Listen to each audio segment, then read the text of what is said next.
Panalangin para sa mga nahihirapan at nalulungkot. Sa ngalan ng Ama at ng Anak at ng Espiritu Santo. Amen. Panginoong Jesus, aming Diyos na muling nabuhay, kami po ay lumalapit sa iyo ngayon upang ipanalangin ang mga kapatid naming nahihirapan sa buhay. Pagkalooban niyo po sila ng lakas upang mapagtagumpayan nila ang mga hamon ng buhay. Magsugo po sana kayo ng mga taong mga pagpapagaan sa paghihirap na kanilang dinaranas.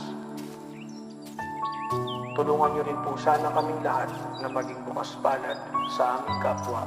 Amen. Ama naming sumasalangit ka, sambahin ang ngalan mo.